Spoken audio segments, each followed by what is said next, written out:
RFM Matin. RFM Matin. Émission bi yeewaa Sénégal. RFM Matin 7h40 sunu gan Ndéme Dieng salaamaaleykum. maaleykum salaam Babacar. ñu ngi lay dalal jàmm ñu ngi nuyu Youssouf Bodian yow yaay porte-parole Alliance nationale démocratique AND. Alliance nationale pour la démocratie. Alliance nationale pour la démocratie parti Aïda Mbodj. Aïda Mbodj itam moom mooy coordonnatrice coalition Diomaye président. mooy coordonnatrice de la conférence des leaders de la coalition Diomaye président. ba tey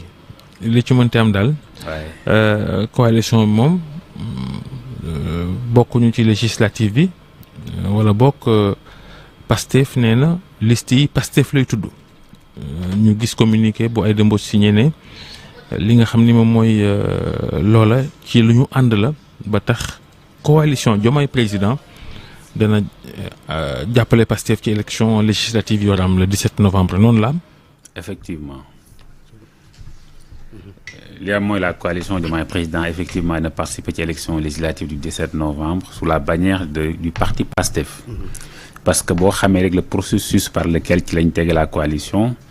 Diomaye président nga xam ni mi ngi composé de 270 partis et mouvements ñoo xam ni ñoo ànd d'abord autour d'un homme qui est le président Ousmane Sonko, autour d'un parti qui était Pastef avec la coalition pour arriver au pouvoir le 24 mars 2024. Que dès le premier tour 54% des Sénégalais choisirent cette coalition, cette dynamique pour voter ko. Naturellement ñu jëm ci ay élections législatives anticipées muy une situation exceptionnelle boo xam ni dalay gàtt na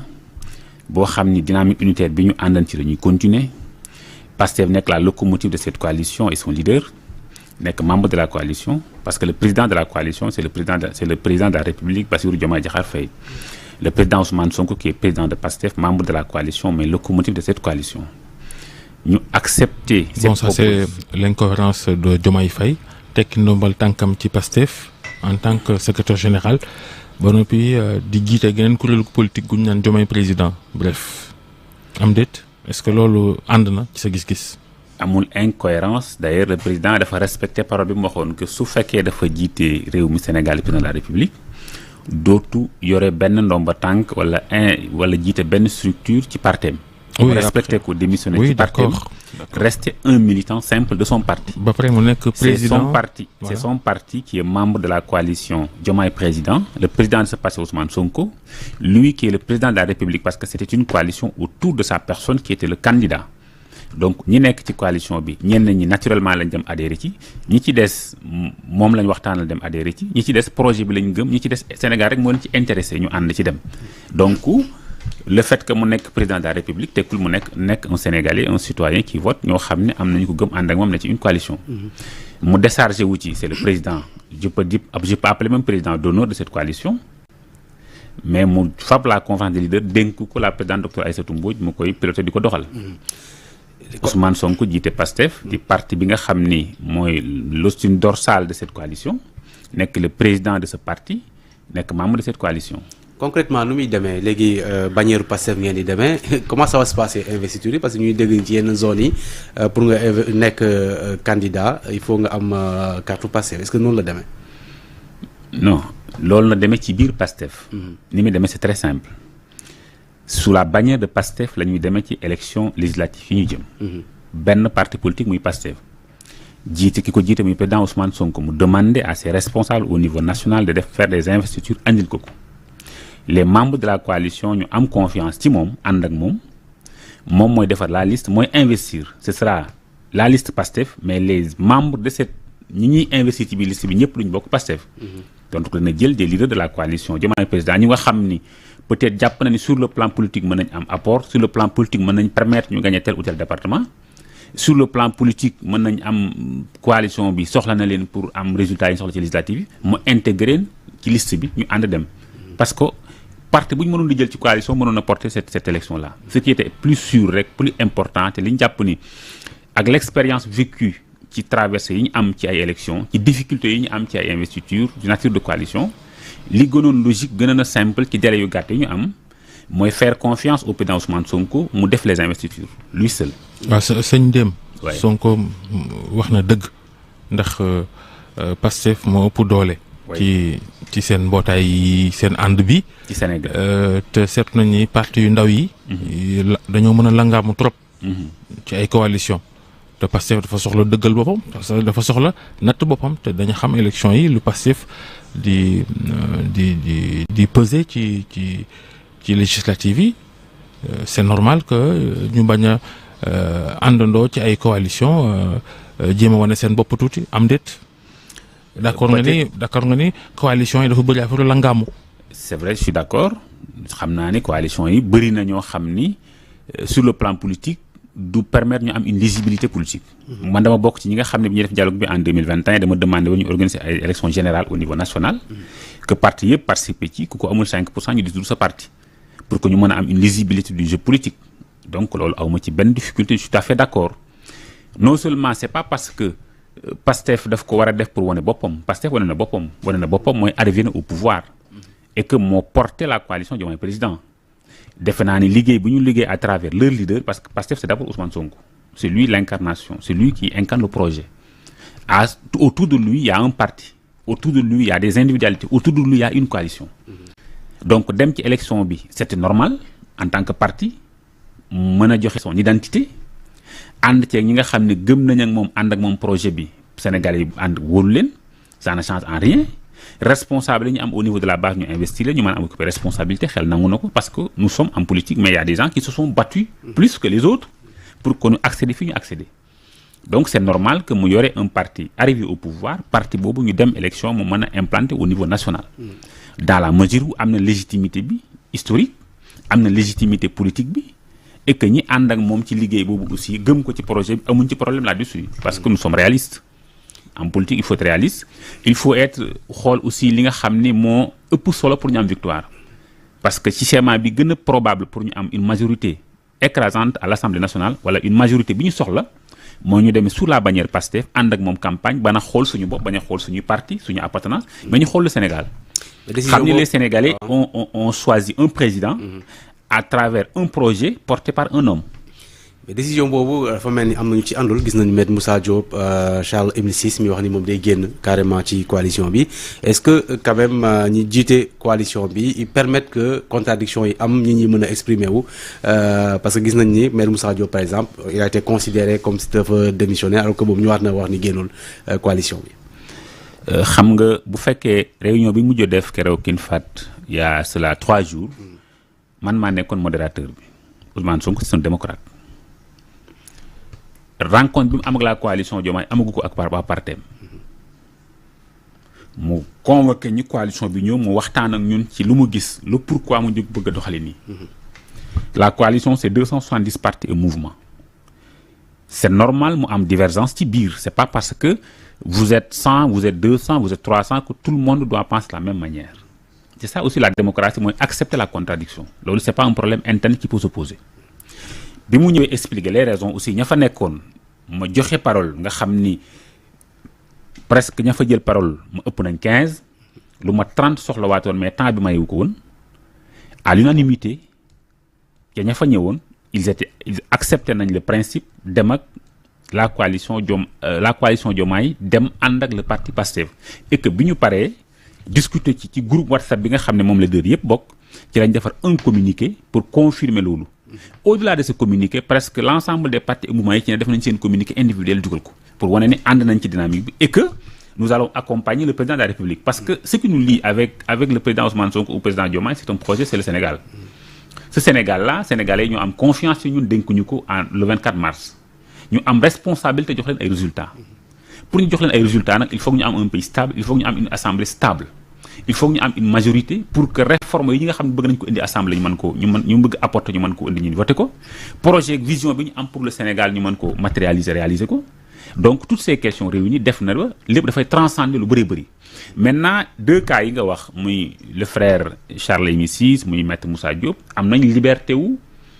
ni d'accorduma ci format bi génn teg seen liste dem loolu seen liberté la c'est pas un problème donné qui est membre de la coalition c'est un problème de démocratie qui se pose ci seen biir mbootaay gi Sonko mooy buum mi Aïda Mbodj sax bon booleeg maire bi de sax nekk na ci groupe WhatsApp bi di rocc ci ay nit yu joxe seen xalaat di jaay dictature ci biir groupe WhatsApp bi moom maire bi loolu tamit. loolu xam boo xamee la présidente Aïda Mbodj xam expérience am xam parcours am xam jaar-jaaram xam dayo bi mu am au niveau national international xam ni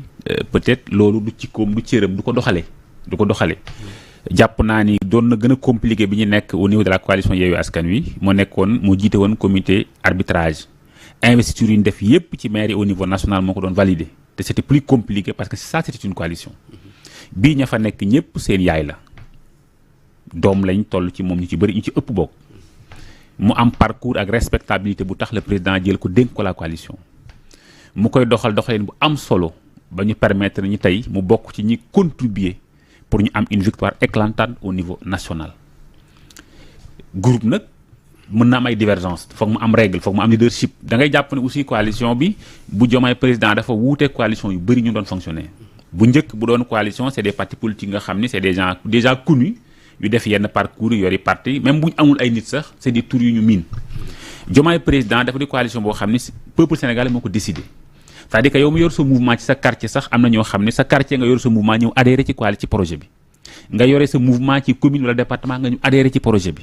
nga jiite ay cag-cag wala ay taximan ñëw adhéré ci projet bi nga yore parti politique ñëw adhéré ci donc ñoo ñëpp sont des leaders c'est-à-dire que c'est une conférence de leaders boo xam ni du échelle politique moo leen boole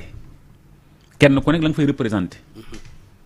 loolu yëpp nag su ko boolee ne ko foog mu ñu organiser ko donc naturellement képp koo xam ne dynamique bi ñu nekk di doxal parce que bu ñu nekkee dans une coalition di liggéey di ci liggéey pour le président donc lépp loo fay dugal nga ko fay wax loo xam ni feneen la jóge buy attaquer coalition wala buy attaquer président de la république wala buy attaquer premier ministre nga def ko ci groupe ba naturellement c'est pour saboter yooyu fu amee naturellement da ngay génne ci groupe ba. c'est pas une raison désolé c'est pas une raison léegi élection yi gis nañ opposition bi ni muy organisé woo. mi ngi def ay coalition yu bëri. ay kàngam ak ay parti yu xaw a am dayo ñi ngi jokkoo. yéen tiitu leen opposition bi wër leen ndombaam ci élection yi.